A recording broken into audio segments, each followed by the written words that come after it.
Voilà, Malien an bɛ aw fo ka aw bɛɛ kelen-kelen na wale ɲuman dɔn Mali kɔnɔ ani Mali kɔ ka jamanadenw sigimɛ yɔrɔ yɔrɔ ni wagati n'a ka ouverture média lajɛ an bɛ foli lase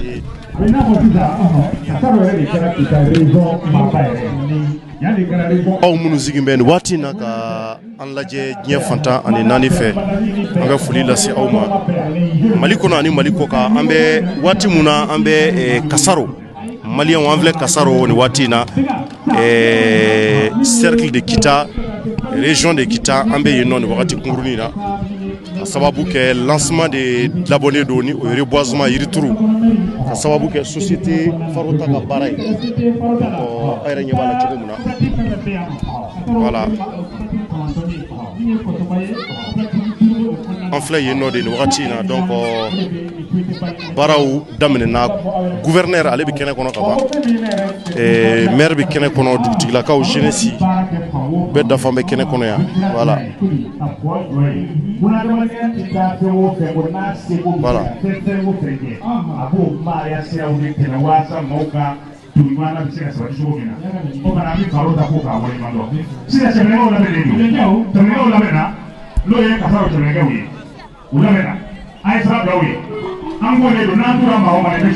an filɛ nin ye Kasaro Malien Kasaro ale bɛ Kita mara la yirituru baaraw de daminɛnen don yan an b'a ɲini aw fɛ a ka partager an filɛ nin ye fo Kasaro kɔnɔ an bɛ Kasaro ka bɛɛ fo k'u wale ɲuman dɔn an bɛ Jakitelakaw fo Kasaro yan nɔ Malien la société boiserie Farota ale de ka wulikajɔ o de filɛ nin ye Kasaro kɔnɔ gouverneur bɛ kɛnɛ kɔnɔ fo ka taa se mun ye maire ye dugutigilakaw olu bɛ kɛnɛ kɔnɔ yan an bɛ foli lase bɛɛ kelen-kelenna ma ka bɛɛ wale ɲuman dɔn an b'a ɲini aw fɛ a ka partager kosɛbɛ voilà donc a yɛrɛ ɲɛ b'a la kunnafonidilaw bɛɛ bɛ yan Kasaro ani Bamako cɛ kilo 90 à peu près a bɛ o de bɔ a bɛ Kita sira la ani Kita man jan ɲɔgɔn na ka yira aw la k'a fɔ nin baara mun n'a daminɛnen fila yɛrɛ ɲɛ b'a sɛbɛnnen la lancement de la campagne de reboisement dans la commune de Kasaro cercle de Kita région de Kita donc comme aw yɛrɛ ɲɛ b'a la cogo mun na an bɛ Kasaro yirituru baaraw de sababu la n'a ye Kasaro ta k'a lajɛ Kasaro ye filaw de Malien nga a bɛ Kita région kɔnɔ bɛɛ b'a kalama k'a fɔ Kita n'i ko Kita i ko maninkaw n'i ko Kita i ko Kasongaw n'i ko Kita i ko filaw n'i ko Kita i ko Kasongaw i ko surakaw nka n'i ye Kasaro ta k'a lajɛ Kasaro sigibaw olu ye filaw de ye Jakitew olu de y'a sigi Kasaro n'i y'a ta k'a lajɛ Kasaro bi arrondissement mun kɔnɔ o ye Sebe kɔrɔ de donc c'est l'arrondissement de voilà Sebe koro a commune mun bɛ tali kɛ o la o ye commune 4 bɔɲɔgɔnko de 4 communes o commune kɔnɔna de la Kasaro b'a la Madina b'a la Kotuba b'a la ani Sebe koro yɛrɛ donc comme aw ɲɛ b'a la cogo mun na donc an filɛ nin ye bi Kasaro de kɔnɔ a sigibaw ye Jakitew ye donc an filɛ yen nɔ ka sababu kɛ yirituru ye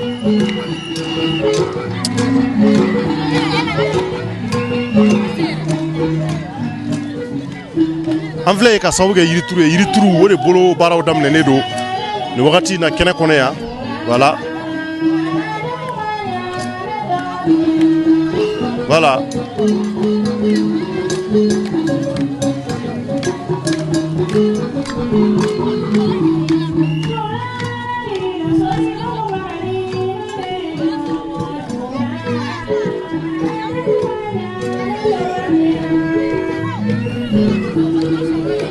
donc an bɛ a sigibaw fo ni o ye filaw ye a yɛrɛ ɲɛ b'a la an bɛ Kasaro kɔnɔ Malien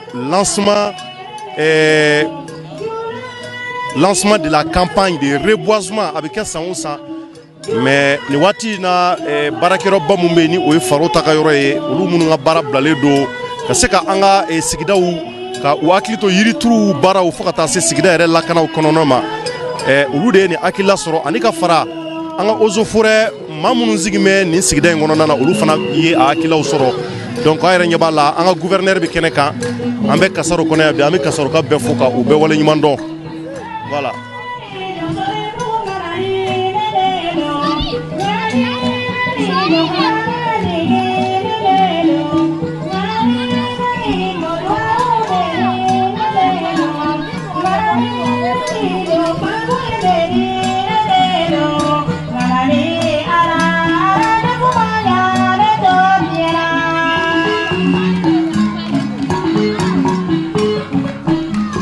Kasaro u ka mairie ale tɔgɔ de ko Yakuba Jakite an b'a fɔ ka wale ɲuman dɔn tɛmɛnen kɔfɛ sous-préfet ni o ye Bouakar Sanogo ye an ka foli bɛ bila ye fo ka se gouverneur yɔrɔ a b'a kalama k'a fɔ Kita kɛra région ye donc la région de Kita bi jate b'a fɔ région gouverneur kura minnu bilala o de ye Dawuda Mayiga ale de ye Kita gouverneur kura ye a yɛrɛ bɛ kɛnɛ kɔnɔ yan nin waati in na an ɲɛ t'a yɛrɛ la ni y'ale yɛrɛ de sigilen kɛnɛ kɔnɔ donc an b'a fɔ aw ye voilà donc an bɛ foli lase aw ma a yɛrɛ ɲɛ t'a la nin waati in na an bɛ Kasaro kɔnɔ voilà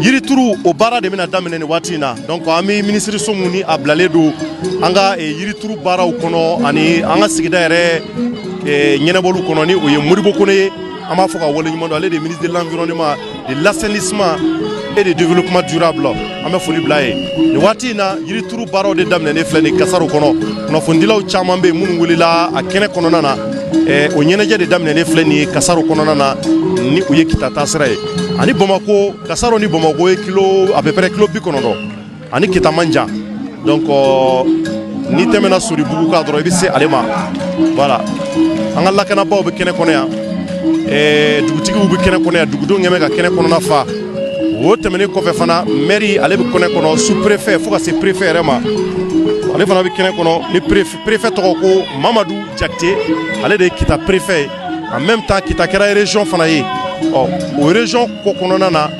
Dawuda Mayiga ale de kɛra Kita gouverneur ye donc olu bɛɛ bɛ kɛnɛ kɔnɔ yan ka fara ORTM na mɛ kɛnɛ kɔnɔ Renouveau bi yan ouverture média yɛrɛ bi yan Cherifula bi yan bɛɛ bɛ kɛnɛ kɔnɔ ka sababu kɛ nin nisɔndiya mun na bɛ Kasaro kɔnɔ bi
Malien ni waati na ouverture média an bɛ Kasaro kɔnɔ n bɛ segin kɔrɔ fɔ ka Kasaro ale filɛ nin ye Kita taasira la an nalen don baara mun na u b'o de wele ko lancement de la campagne de reboisement o ye jumɛn ye o ye yirituru baaraw de bɛna daminɛ nin y'o lancement de ye o b'a yira a baarabilaw o de daminɛnen filɛ nin ye donc Kasaro kɔnɔna na Kasaro bɛ Kita de kɔnɔ Kita région kɔnɔ maa minnu sigi b'a la maninkaw tɛ filaw don a sigibaw ye Jakitew ye a dugutigilakaw olu ye Jakitew ye donc an filɛ o dugu de kɔnɔ yan bi voilà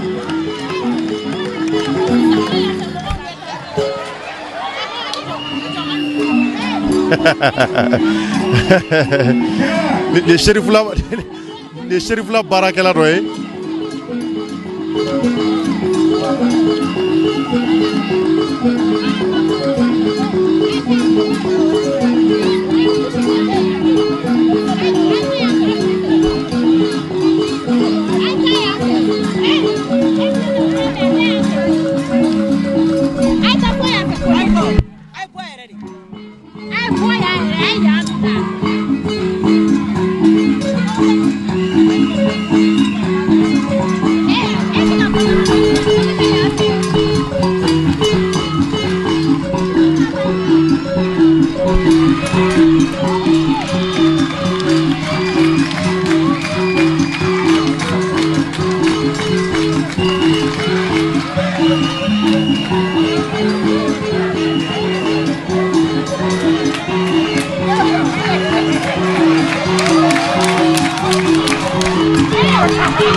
Ni BK ye o RTM BK ale de filɛ de ta voilà.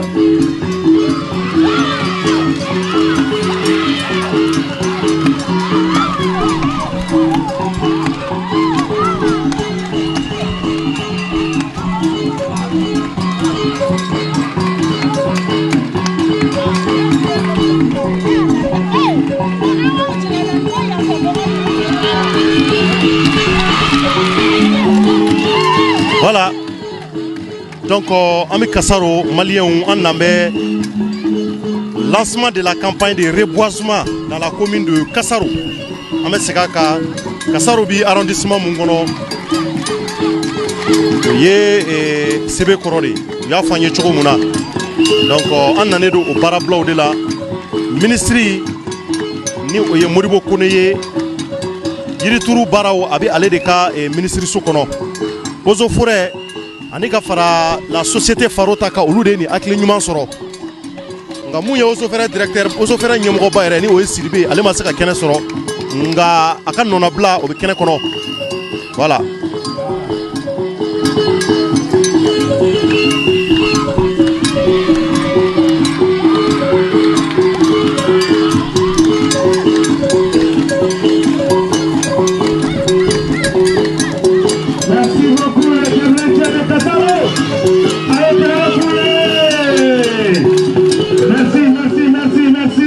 Voilà, nous avons Kassaro Kono, Missy Korofoga. Voilà.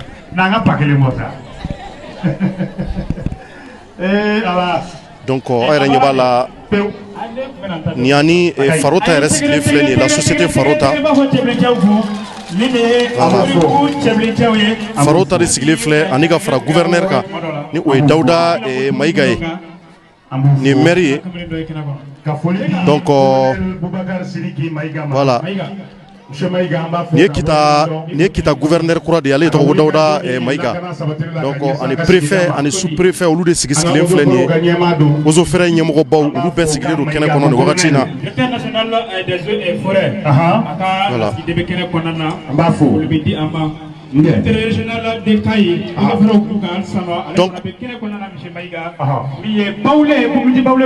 Donc Malien wama ñino fa ka partager ko sobe ni ko ñuma ba de Farota de siglen flé ale de siglen flé ni de Farota re ale de Akilata soro la société boiserie Farota ulu de ni Akilata soro ka fara Ozo Forêt ñemogo ka ninga seka na yirituru kana baraw sigi yanno u yake kada kumungama ani kumuna fana u ye Kassaro sukandi u yɛrɛ dabina do la ko fɔ donc ni madame Farota yɛrɛ voilà ni a furumuso ye voilà a furumuso de filɛ ana furumuso de sigilen filɛ ni wagati na donc an ka foli bi bulu ye ko fɔ ko wale ɲuman dɔn ni an ka Ozo Forêt yɛrɛ baarakɛlaw bɛɛ filɛ kɛnɛ kɔnɔ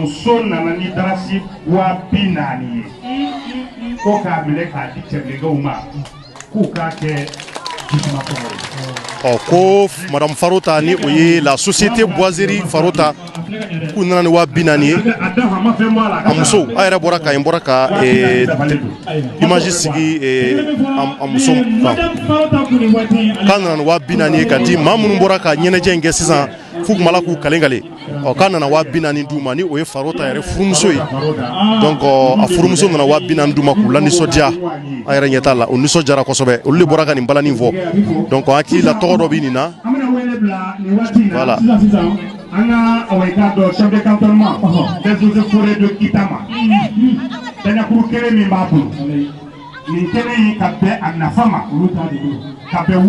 Donc Mali on m'a fait à partager avec Kassaro Alebi et Kita Marakono, la région de Kita, le cercle de Kita, Aba Kalamaka Fo, Kita Koni, Alekera, région.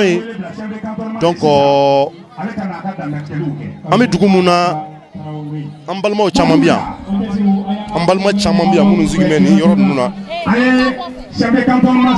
Jaktila Kaudu ni o flowe voilà gouverneur bi keneka ni o Daouda Maïgaye ani aka préfet ni o Mamadou Jakte fo ka tabla sous préfet ka ni o Yakuba Jakte donc non sous préfet ale Bouakar Sanobode donc Yakuba et Jakte o de mairie o de Kassaro mairie re a yɛrɛ tun bɛ Itali a yɛrɛ damagara la ale bi a hakili bi Kasaro ka ɲɛta la kosɛbɛ.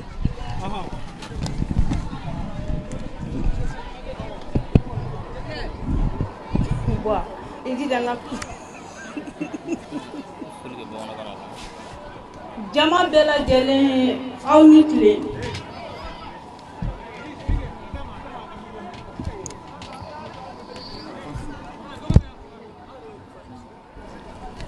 N bi jama bɛɛ fo mɔgɔ sen y'a yɛrɛ se an ka lancement in na bi n ka foli bi ka taa bɛɛ n bi dugawu kɛ bɛɛ fana bɛɛ ɲuman nana cogo min Ala ka bɛɛ ɲuman segin ten.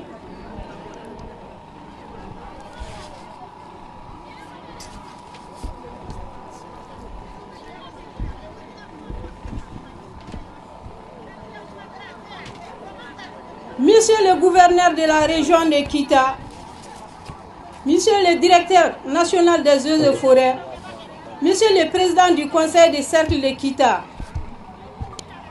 Monsieur le maire de la commune rurale de Kasaro et les maires ici présents, Mesdames et Messieurs les chefs de services techniques, militaires et paramilitaires ici présents, Monsieur le président de la société de boiserie Mamadou Farota, Monsieur les représentants de la Fédération nationale des exploitants forestiers du Mali, Mesdames et Messieurs les exploitants forestiers, Mesdames et Messieurs,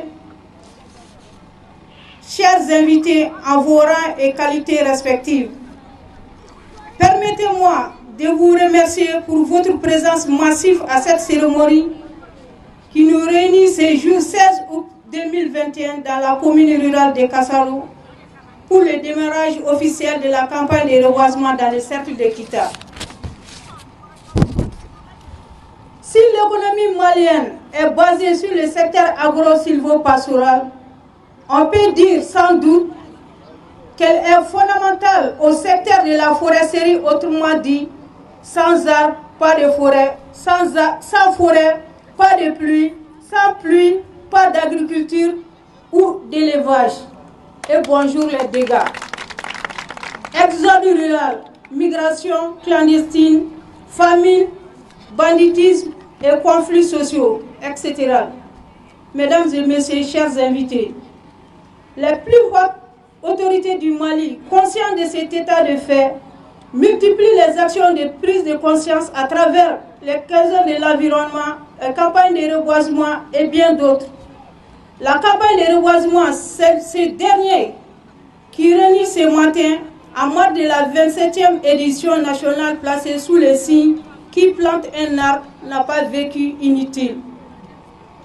Pour ne pas passer sous silence, cette campagne, le cantonnement de Kita, sous la haute vigilance du gouverneur, avec l'accompagnement des partenaires publics et privés, a prévu d'améliorer la couverture végétale du cercle sur une superficie totale de 5400 hectares avec 460 640 plants en naissance locale et exotique, comme en témoigne cette cérémonie de mise en terre de 3333 plants sur une superficie de 3 hectares dans la forêt classée de Kasaro. Activité entièrement financée par la société de boiserie Mamadou Farota. Mesdames et messieurs, chers invités, cette année, nos reboisements ont été orientés et dirigés, pour la plupart, dans les forêts classées.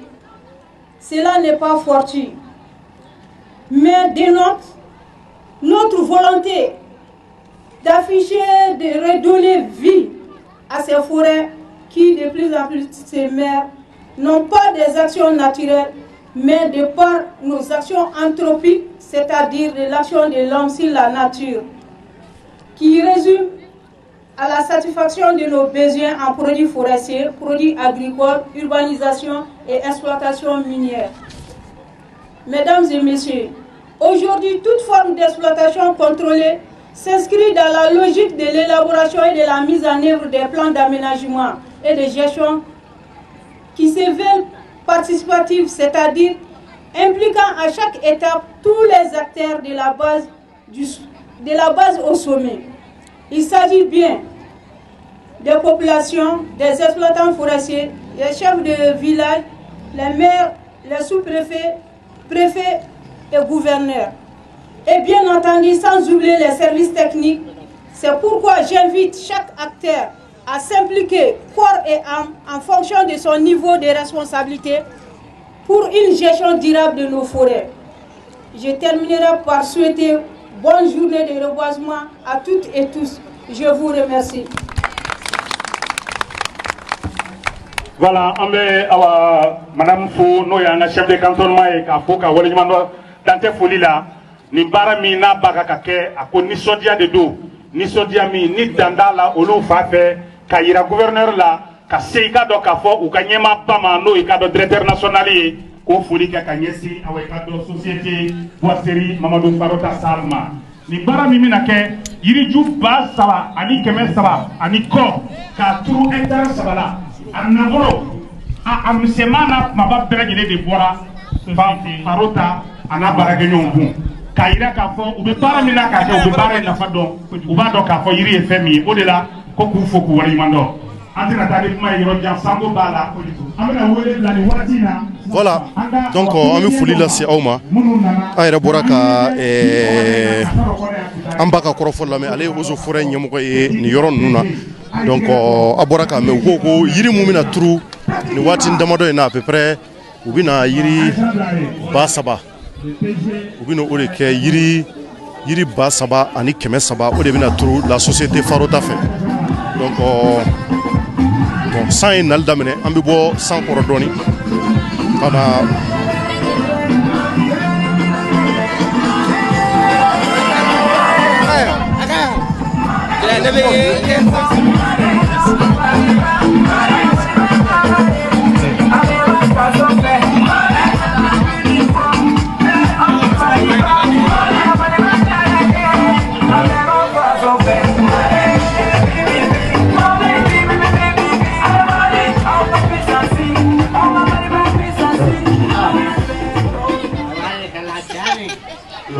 Jani, no, ferala.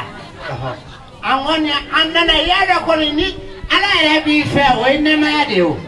Wallahi Jani, Tebuka China doing a second tiga quantica sign, no winner, Molobin, I take a buff out now.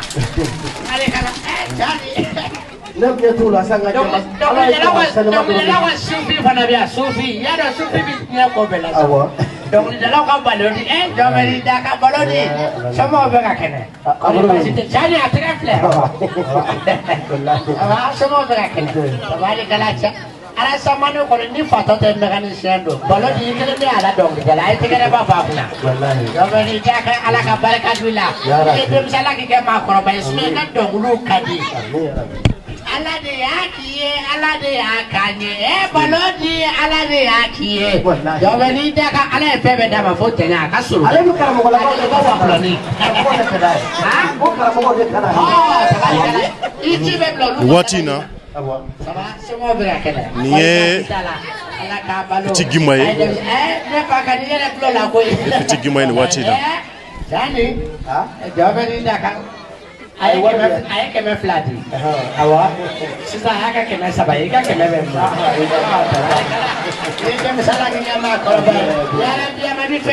donc niye petit Guimaye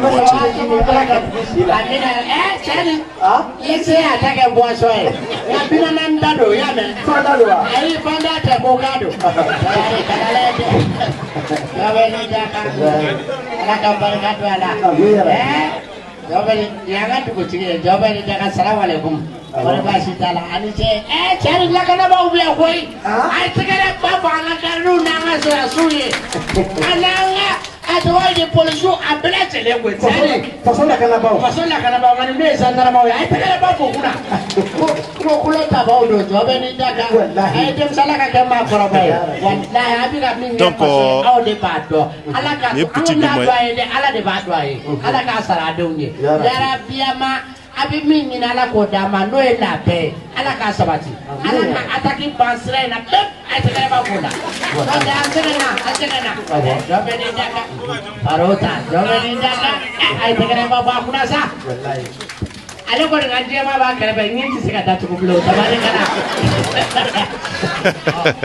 ele ko ko ame gara da bula jobe ni da kai te kare baba ni anga president ya wallahi ni jamana yoro ere ale president ni an ba de ale an ba ya ai te kare baba wallahi ala ki ma ngora dawa maiga jobe ni da maiga be la ko le ni kile ulu ye ko ba lu ye ko wa ke jobe ni da kan ya ko ba marundo na chani fanga na ko fanga sabati folo Furobi fere ambe banyere so.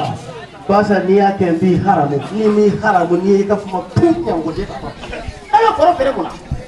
Client on allait de couple la foro sai ko kati fere. Il fa ka foro wai fa ka foro. Ne ka foro ne ka.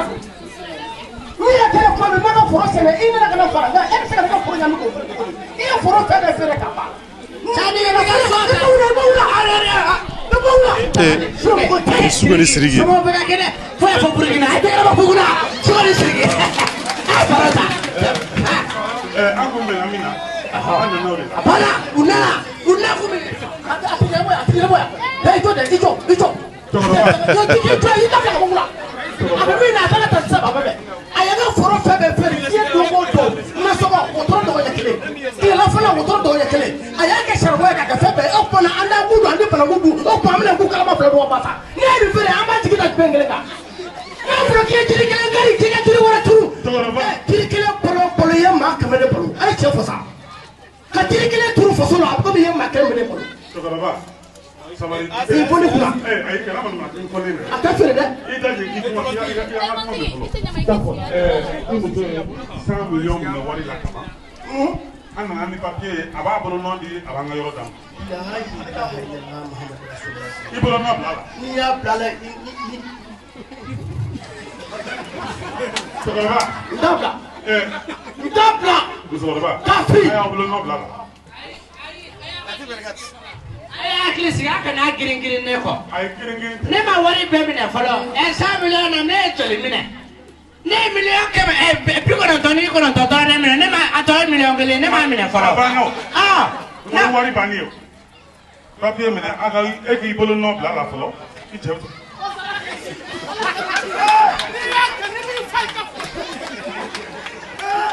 Non, Sergi. Ça là c'est pas compliqué. C'est compliqué. Mon argent de pâté, je vais avoir comment? Ça là, ils vont sortir ça. De toute façon, il a avalé là. Il va chier l'argent ici. On n'a pas appelé. Jani. Non, on n'a pas appelé. Ubika ndoga ngondi to kamenga shie wallahi o ewule. Shie ule yara she. Iye tibari shie. Parce que là, on va voir non. Écoute, il faut appeler le patron. On va l'expliquer. Allez, chalu to ça. Patron bala tinya kona abe wule. Na wa kunga ore ta we na ka patron ta. Kuka dati. Awule. Kuka dati. Ni bolo guru mana na enye ko e ba yo. Achi, aha.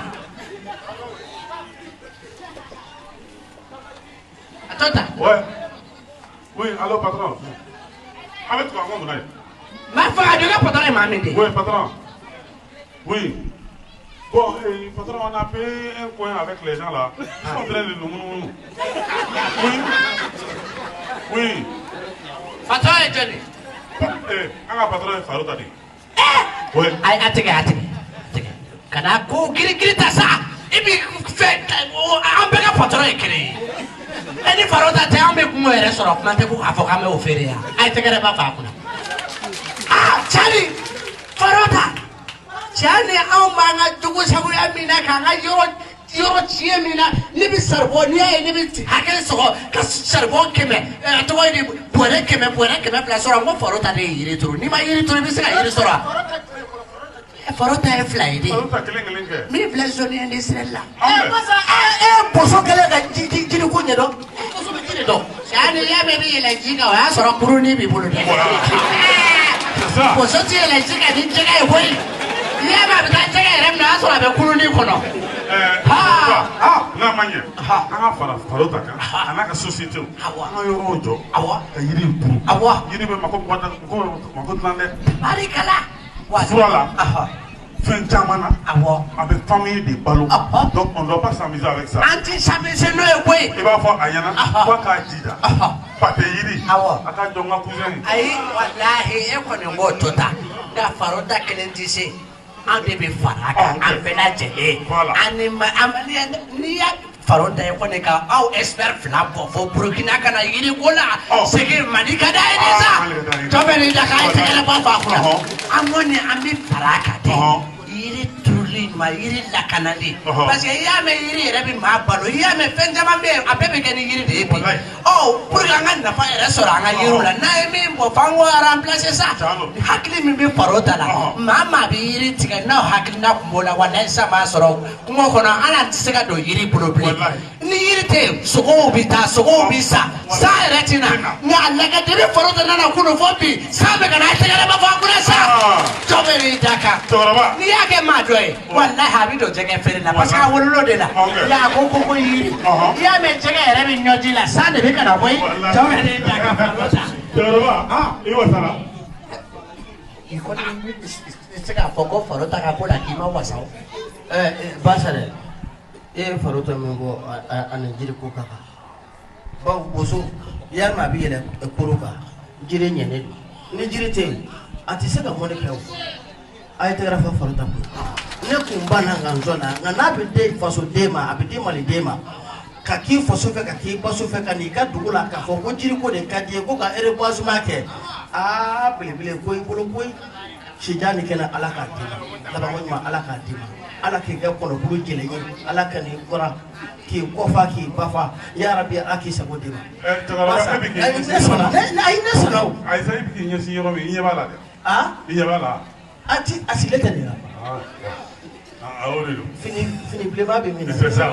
Jani ene ka ko be ay knya ko be nana nga sora suta mo nene. Ane polisu karla nyana o jara na ane sisu karla nyana. Ane sora suta ko ni bali de be du no fe. Atisa. Balo kopi. Ble banao. Ble sisu o ko bala pe. Ani dimina ka ko me ble ke abata fokatisa. Dimine ni ko gibi ble ser dora ida bana la bugu. Ni ko gibi fana ni ka we fana je. Ma bana ko body te foi la ble. Dabare kala o na tirimenda chorno anye bi ni kan sare mara joni la ko te no ami no bolo.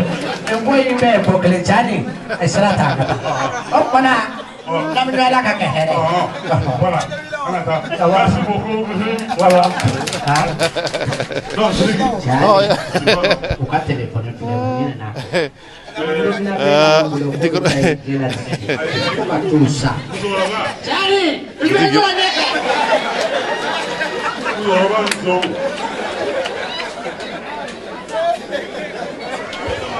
Petit Kiba, Souke et Sidiki, Batijana et Tegrafou pour sauver.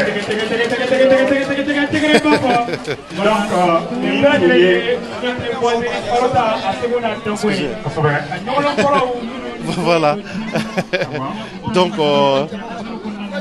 oui.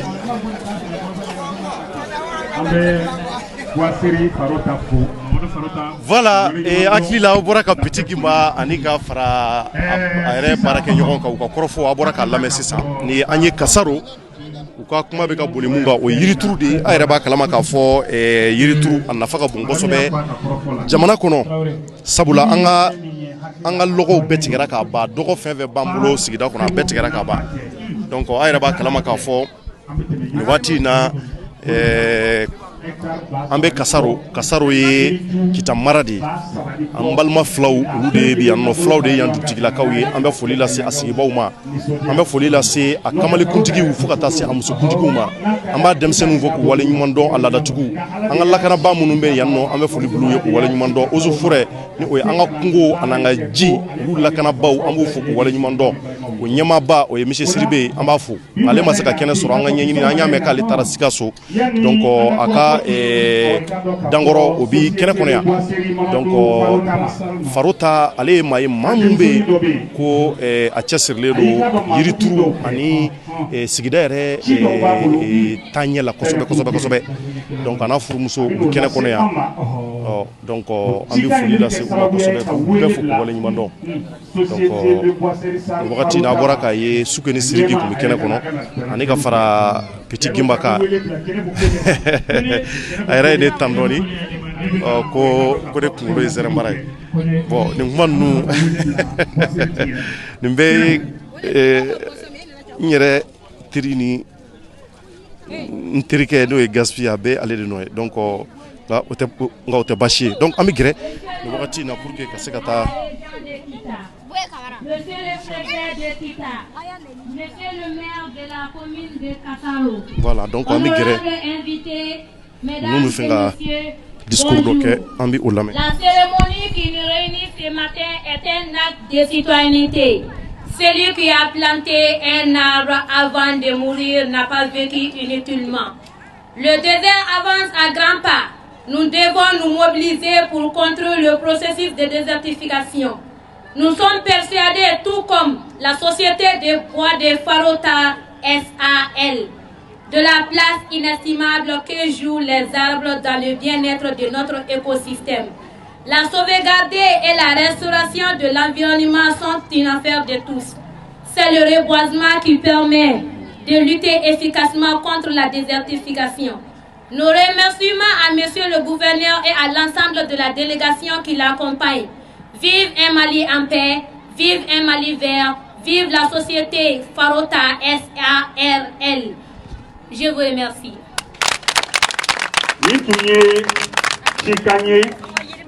Gouverneur ye Chikan Mime.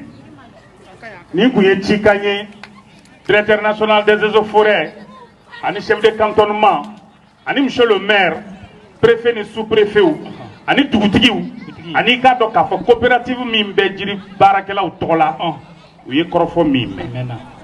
Ka yira ka fo buna adamade ni ala y'i bila dugukolo in kɔ kan kana sɔn ka balo ka sa hali n'a kɛra jiriju kelen ye k'i m'o turu o ladon n'i ka bɔ ma se ka kɛ ka bɛn o ma a bɛ fɔ o de ma ko bɔfu safo ala kana an da k'o ye o tuma na ko an k'an janto an yɛrɛ la ja kungo b'a kan k'an ma gɛn a bɛ ka sɛnsɛn ka na an ka siniɲɛsigi sirilen don fɛn min na o ye yiri turuli ye o ye yiri ladonni ye i n'a fɔ nin taari 300 ni ko min n'a bɛna matarafa sisan k'a kɛ yiriforo ye n'an y'a turu an k'an janto a la o fana k'a b'o wele da faso ɲɛmaaw ye o wele da fasodenw ye an ka jɛ ka to ɲɔgɔn jigi ye ka ɲɔgɔn bolo minɛ ka se k'o baaraw kɛ an b'a fo k'a waleɲuman dɔn o b'a to nin waati in na an ka wele bila dankɔrɔba yɛrɛ ma ɲɛma cɛkɔrɔba de ye safunɛ kunba n'o y'i k'a dɔn k'a fɔ société de boiserie Sarl Farota ye ale tutigɛba Mahamadu Farota a ye tɛgɛrɛ fɔ a ye a k'i tugu den kɛ kana nin kɛnɛ in kan dakuruɲa kelen min b'a bolo a k'o fɔ a ye. Kɛnɛ in tigiba o bɛ tali kɛ ale la nin waati in ale la a ye a kunbɛn kɛnɛ ale kɔnɔna na ni tɛgɛrɛ ye n'a y'a sɔrɔ yirituruko kuma n'a jalen don a ye tɛgɛrɛba fɔ monsieur Farota kun Mahamadu Farota. Boso Madi na i ɲɛ b'a la a ye se kunumu la dɛ wa n'a ye jɔ fili n ka ɲaki don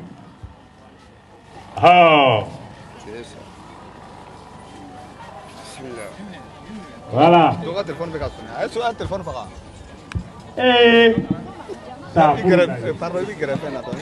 an bɛɛ bɛ ku yan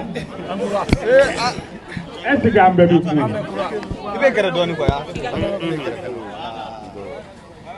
an bɛɛ bɛ ku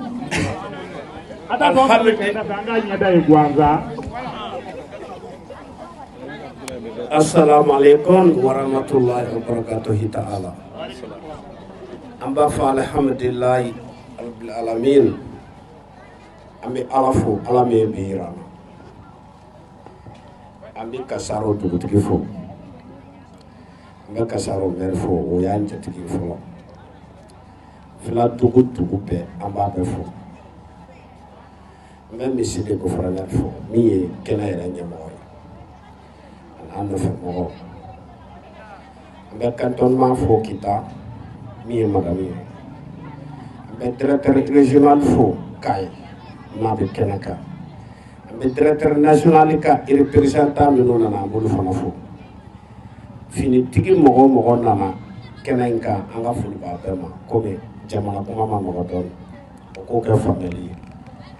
An bolo o kɔfɛ Mali kɔnɔ an fana ka esinitigiw minnu bɛ kɛnɛ kan an b'olu fana fo o kɔfɛ fédération nationale Mali min ye yiritigɛlaw yɛrɛ ɲɛmɔgɔba ye o ka tɔn ɲɛmɔgɔ ba fana bɛ kɛnɛ kan ni ma fili a bɛ n kɛrɛfɛ a b'o fana foli k'a la jama fɛn o fɛn nana kɛnɛ kan an b'o fana fo a bɛ hakili to Oussefou ka bonya b'a la an ye min faamuya yiritigɛ la an bɛna dɔɔnin fɔ a kan n'an bɛna don yiritigɛ la simplement an bɛ Kulu fo n'o ye gasi président ye ni kɛnɛ in ye ale ka kɛnɛ de ye a bɛ kɛnɛ kan Kulu i tɛgɛ kɔrɔta mɔgɔw k'i ye e de y'an bila nin baara in na a ye tɛgɛrɛ fɔ a ye hakɛ to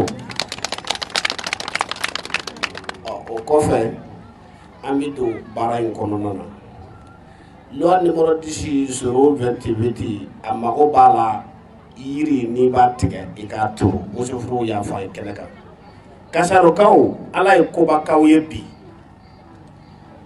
Kita région kɔnɔ gouverneur kana yiri turu la ala ye Kasaro de garijɛgɛ don a la ale de y'a permis a ye tɛgɛrɛ fɔ aw yɛrɛ kɔ ala tɛ nin kɛ bɛɛ ye a fana bɔra k'an kunbɛn ani ce a yɛrɛ ye ko ni ti nin ye yiri tigɛli kɔ i ka yiri turu nka min yɛrɛ ye nafa ye yiri kunfɛ tigɛli yɛrɛ de banna yiri bɛ baara sariya ninnu kɔnɔ autorités bi an ka dɔɔnin fɔ an bɛɛ b'a faamuya o bɛ kɛ kɛnɛ in nafa ye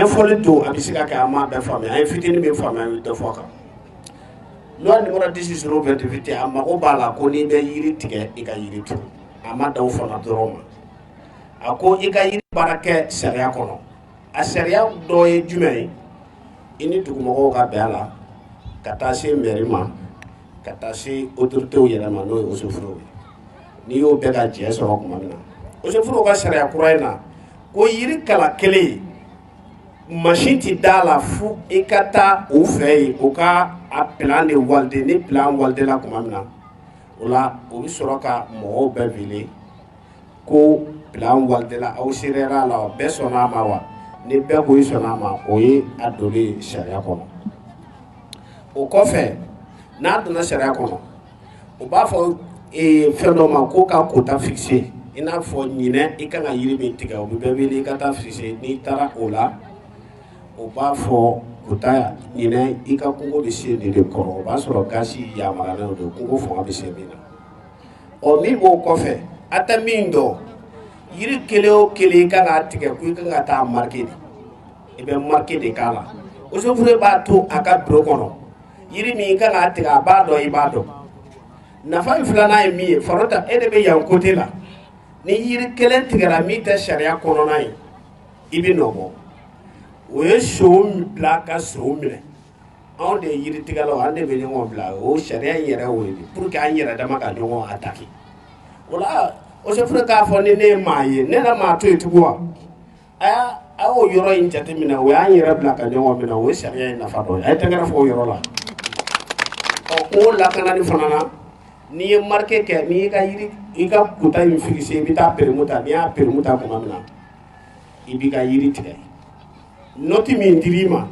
i kana tɛmɛ o kan fɛn kana fara a kan fɛn kana bɔ a la o sariya in b'o de ko fɔ o kɔnɔna na k'i ka commencer kɛ commune ye i ka nafa kɛ min tɛ i kana dɔn k'u ye tiɲɛnikɛla de ye a ka dɔn i ye ɲɛnikɛla ye an ka misali kɛ sisan Kotiba commune na an ye pont min jɔ $30 kɔ Filadugu bɛɛ b'i ka nafa sɔrɔ a kɔnɔ an ma hali yiri kala kelen tigɛ fɔlɔ nka an ye $30 kɔ pont jɔ k'a kɛ nafa ye o ma wajibi o b'a dɔn an ye ɲɛnikɛla ye an tɛ tiɲɛnikɛla ye n'i bɛ commune o commune kɔnɔ i ka fɛn dɔ k'u ye a ka k'u bolo nafa ye o y'o de fɔ pour que fraude ka bɔ Mali yiritigɛ la o fana kɔfɛ commune mɔgɔ ninnu ka faamuyali dɔ kɛ gouverneur yɛrɛ bɛ kɛnɛ kan ko n'i ye yiriju kelen tigɛ i kan ka yiriju 1000 de turu a nɔ na n'a fanga b'i la n'a fanga t'i la yiriju 100 i k'a tugu ka yiriju kelen falen o ye mun ye anw ta tɛ e b'a a turu commune min yɛrɛ la olu de ta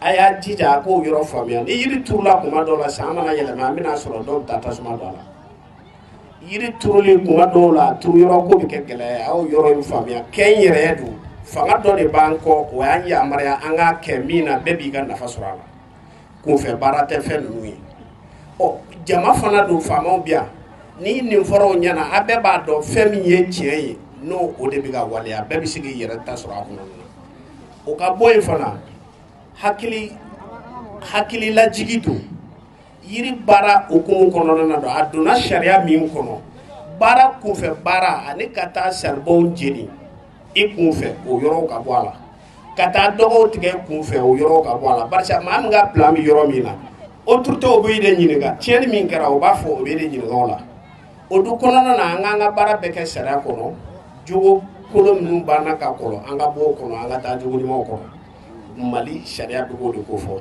an ma fɛn kelen jateminɛ ɲinɛ Mali président de ye yiri turu fɔlɔ ale de ye campagne dayɛlɛ o kɔnɔna na an mɔgɔ bɛ yen an ka taa kuranna yɛrɛ kɔnɔ ko ni o ni balo kɔnɔna na n'i ye yiriju kelen turu i ka balo ma kɛ fu ye o bɛ koba de kofɔ président yɛrɛ ka bɔ ka yiri turu an kɔni tɛ ka jɔ tugun an y'a kɔrɔbɔ fana président ye min fɔ a bɛ bɛɛ kɔnɔ wa gouverneur filɛ kɛnɛ kan anw maa fitininw nin ka na an ka kɛnɛ kan a b'a dɔn min don a mago bɛ baara in de la sinon ne tɛ baara in de kama don a ye tangara fɔ gouverneur ye o yɔrɔ la ala ye kita sɔn dɛ a ye gouverneur ɲuman sɔrɔ bɛɛ ka k'a ye a bɛ bɛɛ dɛmɛ sariya kɔnɔna na ala k'a mɛn an kɔrɔ a n'a nɔfɛbagaw ala ka kita région t'a ɲɛ ala k'an bɛn kelen ma kuma ka gɛlɛn nin donna min gasi la o ka yafa ma fédération kita n'a président ye maliki ye n ka foli b'i ye n'i m'a daminɛ n kan k'a laban i la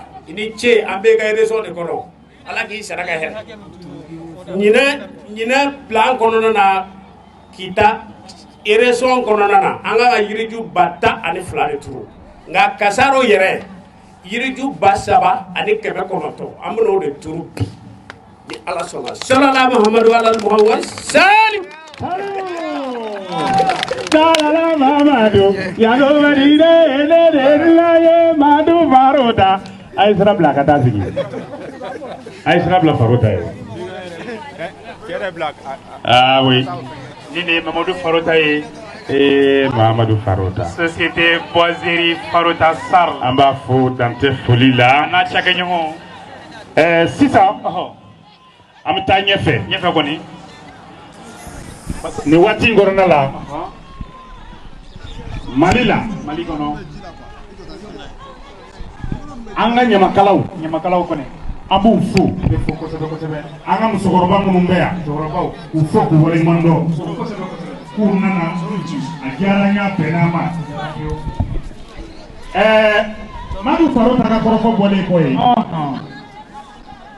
olu jiri baarakɛlaw u bɛɛ lajɛlen ka fara ɲɔgɔn kan tɔnba min bɛ kuma u tɔgɔ la Mali seleke 4 bɛɛ lajɛlen hakili la a bɔra ka Farota yɛrɛ ka kɔrɔfɔ lamɛn ni ale de ta ye la société Boiserie Farota ale de ye nin hakilata sɔrɔ a yɛrɛ bɔra ka mɛn a ye kɔrɔfɔ mun fɔ tiɲɛ don adamaden i man k'i ka ɲɛnamaya kɛ k'a ban k'a sɔrɔ la i ma yiri kelen duru i ka jamana ye n'o kɛra a bɛ n'a fɔ i balola fu la n'i ye yiri turu yanni i ka fatu ala ka kalifa ka minɛ i la ko b'a jira k'a fɔ k'i ka balo ma kɛ fu ye yiri turu nafa mun b'a la hakili la adamaden bɛɛ b'a kalama ka ban o ma se ɲɛfɔli la nin waati in na Farota a ka kɔrɔfɔ la k'u bɛna yiri 3,000 de turu Kasaro mara la Kasaro bɛ segin kɔrɔfɔ kan ani Bamako cɛ kilo 90 n'i ye kati tigɛ ka kita sira minɛ n'i ye kita sira minɛ i bɛna tɛmɛ nɛgɛla la nɛgɛla ɲɛfɛ Sorodugu bɛ yen n'i tɛmɛn'o la dɔrɔn i bɛ don Kasaro kɔnɔ Maliyɛnw Kasarokaw filaw don an balima filaw don jatilakaw de don n'i y'a ta k'a lajɛ Kasaro ye commune ye commune bɛ k'a bi u bɛ Sebekɔrɔ o arrondissement la donc an y'a ye k'a fɔ arrondissement 2 de bɛ nin sigida in kɔnɔna na u bɛ Kita mara la donc n'i y'a ta k'a lajɛ Kasaro bɛ jate o dugu damadɔw fɛ fɛn sen y'a ta ka bila yan foli b'a bɛɛ lajɛlen ye fédération ɲɛmaa bɛɛ lajɛlen fo k'a daminɛ gouverneur an b'i fo ka directeur régional eaux et forêts Maïga an b'i fo ka na chef de cantonnement madame an b'i fo ka na Gazi Moribo la an b'i fo fɛn fɛn na sen sera yan o bɛɛ lajɛlen maliyɛn bɛɛ ka yiri turu yiri si min kɛlen bɛ nin baara nin na hali n'an ma bɔ mɔgɔ min kun i kɔni b'a dɔn ko fɛn dɔ bɛ yen i b'o rebonsement k'o kɛ ka clôturer grillage la bin bɛ ja mɔgɔ wɛrɛ bɛ mɔgɔ ŋaniŋɛjugu bɛ bɔ kɔfɛ ka na dɔ kɔnɔ ka tasuma bila a la chaque année san o san an na hectare 6 hectare 8 a bɛ jeni et pourtant an y'a dafɛla minnu bɛɛ labɔ de 10 mètres n'i ye ala foli k'i don tasuma sisi da i y'a dɔn a dɔn mɔgɔ ɲuman da Mali faama bɛɛ bɛ yan bi gouverneur bɛ yan directeur national bɛ yan président yɛrɛ bɛ yan fɛn a bɛɛ lajɛlen dafalen bɛ yan donc an bɛ min na se directeur eaux et forêts ma a lajɛ n'i la mɔgɔ tant que ma segin Musa tile ma tasuma ko la a tɛ dabila san o san an bɛ dépense ba kɛ plus de 100 millions min bɛ don yirituru la n'a fɔra mɔgɔ wɛrɛ bɛ na ka na tasuma don o la un inconnu ni jate ma ko sa a sera dan na dɛ a kɛra degun yɛrɛ le di nous les exploitants Farouta min filɛ nin di normalement kan ka kɛ kɛrɛfɛ parce que il est exploitant bien vrai que ale ni organisé mais il est exploitant an n'a bɛɛ tɛgɛ bɛ ɲɔgɔn bolo an n'an eaux et forêts bɛɛ ka di ka daminɛ Kayi fo Kita gɛlɛya t'an n'u ni ɲɔgɔn cɛ u b'an dɛmɛ su u b'an dɛmɛ tile mais u seko tɛ tasuma ko la hali n'i ye maliyɛn yɛrɛ bɛɛ kɛ eaux et forêts di k'a bɛɛ lalɔ yiriju kelen kelen kɛrɛfɛ tasuma bɛ don donc monsieur le directeur an kɔni an b'an sara i la toujours même a waliya n y'o de fɔ fɛn fɛn ka gɛlɛn ma o ye tasuma ko de ye gouverneur ala k'i ni hɛrɛ bɛn vraiment i bɛ wuli k'i lɔ hali bi ka eaux et forêts dɛmɛ tasuma ko la tasuma ko in ka gɛlɛn koyi n'a fɔra k'an ka fɛn fɛn kɛ dans le forêt an b'a kɛ mais n'an y'a kɛ a kɛlen kɔfɛ tugun ŋaniŋɛjugu bɛ na ka na a tiɲɛ donc gouvernement b'a kalama an bɛ baara la mais n'i taara sur le terrain i yɛrɛ b'a fɔ k'a fɔ ko mais min bɛ ka fɔ ja tiɲɛ tɛ et pourtant tiɲɛ le dɛ a tiɲɛna le donc Kasaroka baara min kɛ ne filɛ ali fɛ yan nin di a y'a lajɛ ala kama ali k'i janto yiri nin na yiri nin tɛ an min b'a turu an ta tɛ koyi an ka contrat mana ban an bɛ taa ka yiri nin to commune de bolo commune t'a de y'a kɛ an tɛ segin ka na ko bɔn an ye yiri min turu an nana tigɛ o tɛ kɛ commune t'a de donc n bɛ yafa deli kɛ jama fɛ n'a sɔrɔ ni n donna min gasɛrɛ o bɛ yafa ma ala kama kira kama dabɔ kama tɛ fili de salamu alaikum. Walaikum salam an b'i fo dan tɛ foli la sisan Fédération nationale des exploitants forestiers ka kɔrɔfɔ tɛmɛnen kɔ an bɛna kuma di Kayi région kɔnɔna la ɲɛmaya so min bɛ lakana kunna ka ɲɛsin an ka sigida ma ji ni kungo ma n'o ye directeur régional des eaux et forêts ale bɛ kɛnɛ kɔnɔ yan donc an bɛ kɔrɔfɔ de monsieur le directeur régional ma daɲakuru kelen min b'a bolo a k'o lase an ma an ka sɔrɔ ka wele bila gouverneur ma ale ka intervention clôturée an bɛ sɔrɔ ka taa awɔ i k'a dɔn reboisement lancement la monsieur le directeur avec votre permission s'il vous plaît. Voilà nin de Kayi région yɛrɛ kɔnɔna na voilà maa min ka cɛ ɲɛsilen don ji ni kungo lakana ko bɛɛ lajɛlen ɲɛmaaya so ma an b'a fo o de bɛ tali kɛ nin na an b'a fo an b'a fo voilà directeur régional kuma b'i bolo.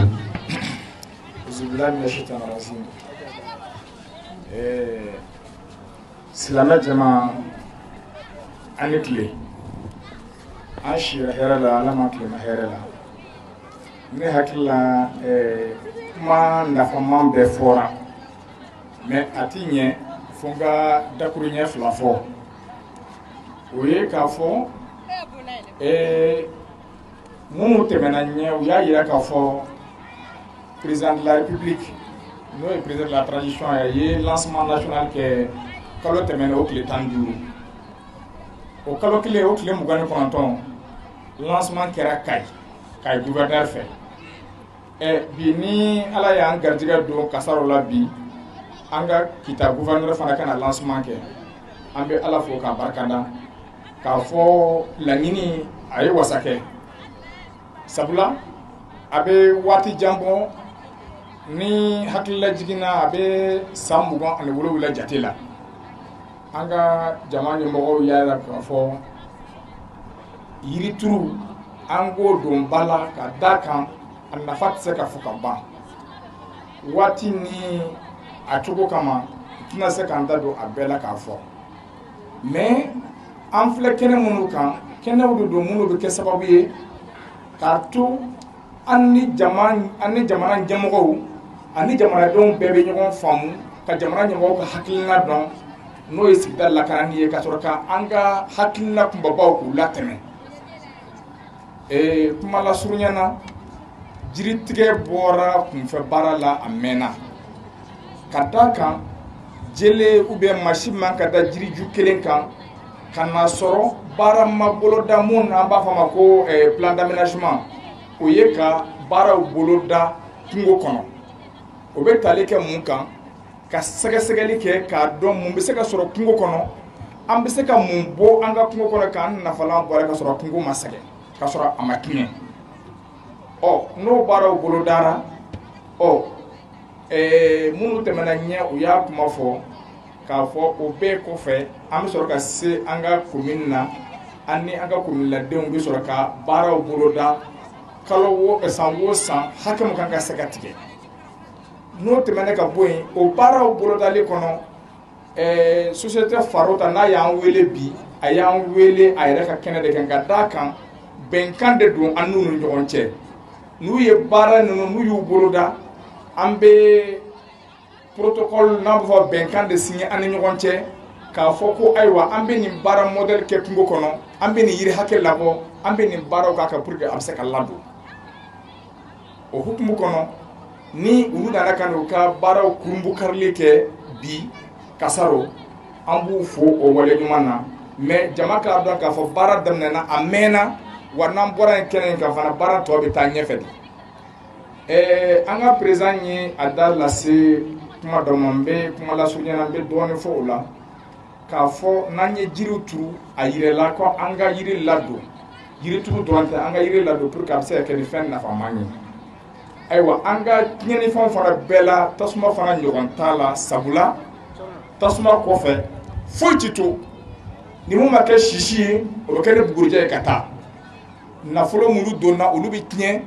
ayiwa fɛn mun ala fana y'a dan ka bila a bɛɛ bɛ tiɲɛ dugukolo bɛ tiɲɛ sankolo bɛ tiɲɛ parce que o sisi bɛ tila ka taa sanfɛ tuguni ka sababu ye ka waati yɛlɛma kɔlɔlɔw ka dɔ fara a kan o tuma ala ka faamuyali ɲuman di an ma vraiment n tɛna kuma janya kosɛbɛ ka foli lase an ka gouverneur ma n'a nɔfɛ jama ale ni commune ɲɛmɔgɔw ale ni an ka ɲɛmɔgɔ minnu bɔra Bamakɔ ka na an ka directeur ka lasigiden ale nana ka na ale n'a nɔfɛmɔgɔw nana ka fara an baarakɛɲɔgɔnw kan n'o ye exploitants ye u k'a dɔn k'a fɔ fadenya tɛ an ni ɲɔgɔn cɛ baarakɛɲɔgɔn de bɛ yen nɔ sariya kɔnɔ an bɛɛ k'an jija o la ala ka jamana ni ala k'a lakana ala ka baara nin taa ɲɛ ala ka baraka don jiri la n bɛ bɔ kuma na sallallahu Muhammad Salim a ye tigɛrɛ fɔ directeur régional ye an b'a fo ma ɲana merci beaucoup donc sisan Kɔrɔmakɔnɛ Beka oui nin kun ye Kayi marabolo yɛrɛ kɔnɔna na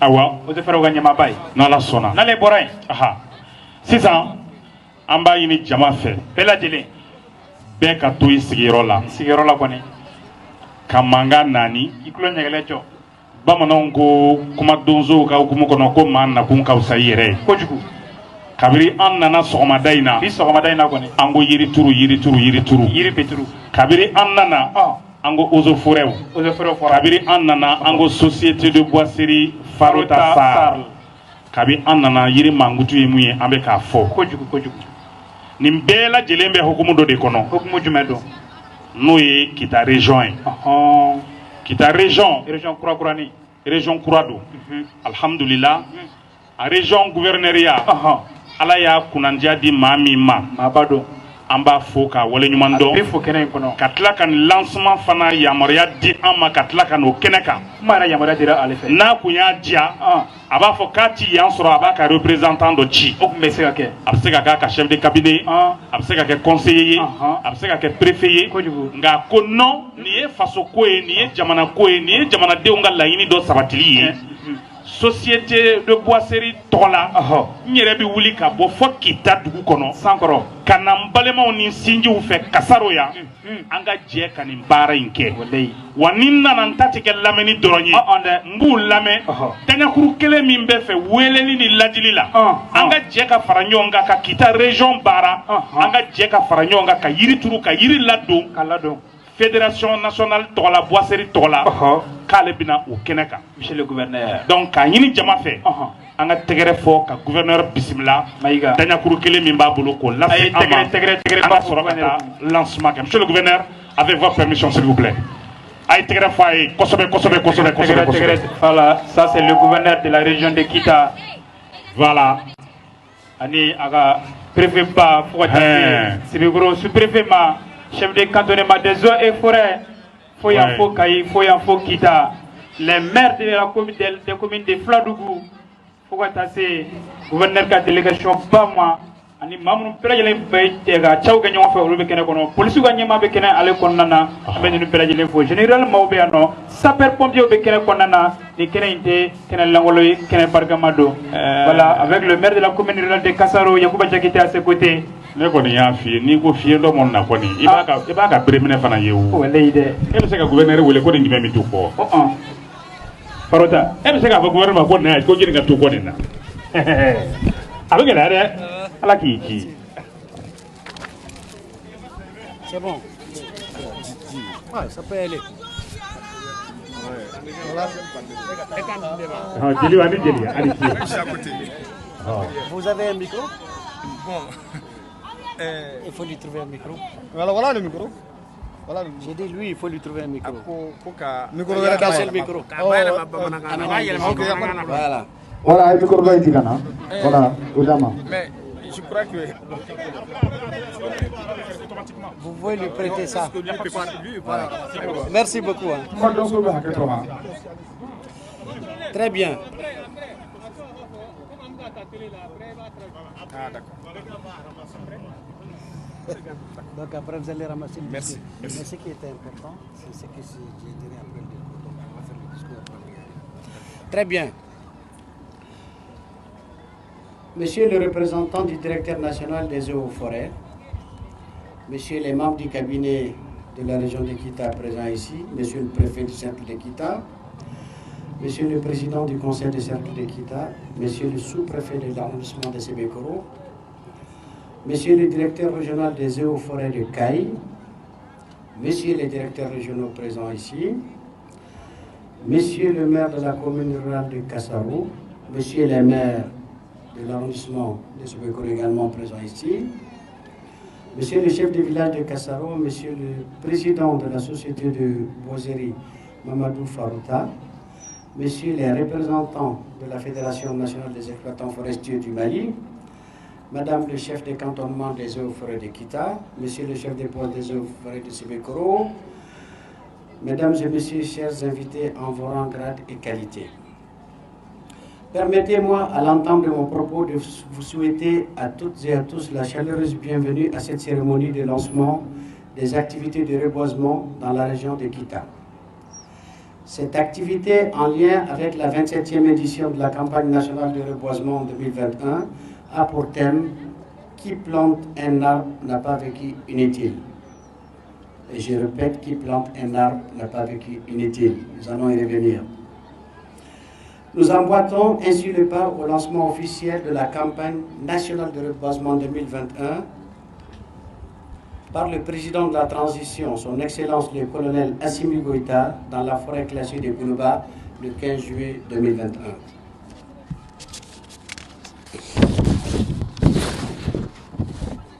Cette cérémonie me donne donc l'opportunité de rappeler que la région de Kita regorge d'immenses potentialités en ressources forestières que nous devons protéger au fil des générations.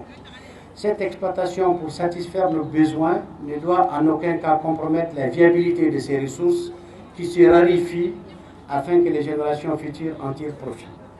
Cependant, force est de constater que notre région fait l'objet d'une grande ruée de population à la recherche de nouvelles terres agricoles et des produits forestiers, notamment pour la satisfaction des besoins des grandes villes en bois d'énergie et en bois d'œuvre. Pour remédier à ces problèmes, les plus hautes autorités de notre pays ont mis un accent particulier sur la préservation de la reconstitution du couvert végétal dans le cadre de la politique forestière nationale.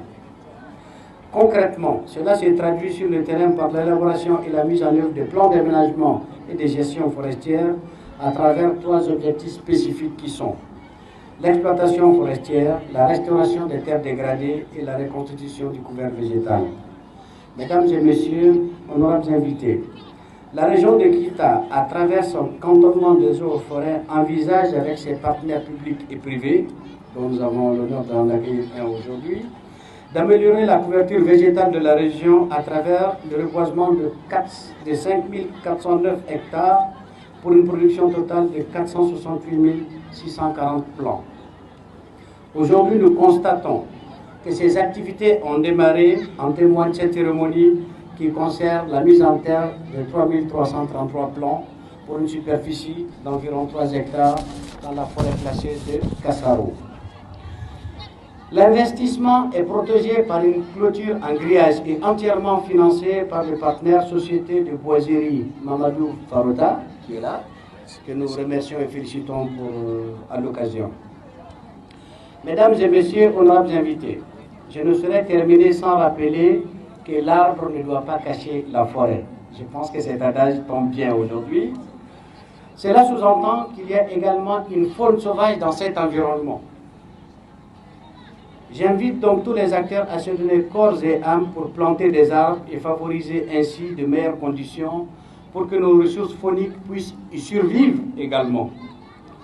Je terminerai, mesdames et messieurs, par un appel à l'endroit de tous, vieux, jeunes, hommes, femmes et enfants, pour que chacun à son niveau puisse mettre en terre au moins un pied d'arbre chaque année. Je vous remercie. Vous allez ramasser ça. Ou c'est pas important, tout le monde comprend. Bon, je crois que je peux globalement ramasser. D'accord, allez-y.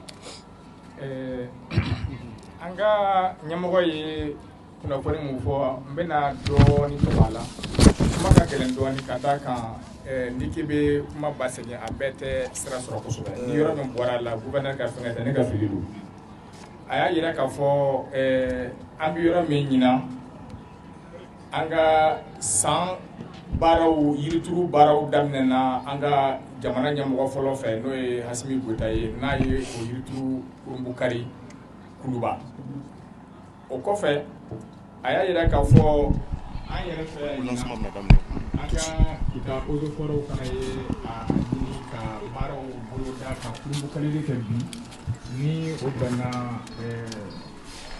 utukalo tile 20 ou bien tile 16 ma o ye baaraw Kurumbukarili mais baaraw bɛ ka taa ɲɛfɛ baaraw daminɛna ka min bi tɛ wa tɔ fana bɛ ka taa ɲɛfɛ ani fana a y'i sinsin yɔrɔ min kan o ye mun ye an ka daga fɔ baara in bɛɛ daminɛna baara in bɛɛ ale bɛ mɔgɔ min fɛ o ye voilà Walteri Farota ko ɲɛmɔgɔ ye Maliens an bɛ foli lase aw ma wagati in na ka bɛɛ kelen-kelenna waleɲuman dɔn diɲɛ fantan ani naani fɛ Mali kɔnɔ ani Mali kɔ kan a b'a kalama a bɔra ka gouverneur ka kɔrɔfɔ lamɛn ni o ye Dawuda Mayiga ye a ye kuma minnu fɔ an hakili la a ye faamuyali caman sɔrɔ a la an bɛ nin waati in na Kasaro kɔnɔ an bɛna vidéo kun filanan kɛ sisan an b'a ɲini aw fɛ a ka to ligne kan vidéo kun filanan an bɛna o daminɛ dans quelques instants parce que lancement de bɛna daminɛ lancement de reboisement c'est-à-dire que yirituru o de bɛna daminɛ de la campagne de reboisement dans la commune de Kasaro donc o de bɛna daminɛ sisan an yɛrɛ bɔra k'a ye an y'a daminɛ gouverneur natɔ la fo ka na se kɛnɛw kɔnɔna ma maaba minnu bɛ kɛnɛ kɔnɔ maire fo ka taa se mun ye Farota yɛrɛ Mamadou Farota ale de ka société tɔgɔ ko la société Boiserie Farota SARL donc an b'a fɔ ka waleɲuman dɔn ale de ka société ni wuli ka jɔ kɛ o bɛna jiri 3,000 de turu jiri 3,000 nin commune in na jiri 3,000 ani 700 ani dɔɔni donc a lancement bɛna daminɛ donc a bɔra ka kɔrɔfɔ lamɛn nazarakan fɔra todunkan fɔra donc an bɛna vidéo tigɛ an bɛna vidéo partie filanan daminɛ o bɛna kɛ lancement yɛrɛ kɛtɔla ye a bɛna kɛ ka gouverneur to kɛnɛ kan a bɛna kɛ ka sous-préfet to ani préfet fo ka taa bila eaux et forêts yɛrɛ ɲɛmɔgɔw la donc an b'a ɲini aw fɛ an bɛ ɲɔgɔn sɔrɔ dans quelques instants juste dans 5 minutes an bɛna tila ka vidéo filanan lancer en live Kasaro kɔnɔ yan walasa ka se ka bɔ yirituru baaraw mina sabati la société boiserie Kasaro fait. À tout de suite.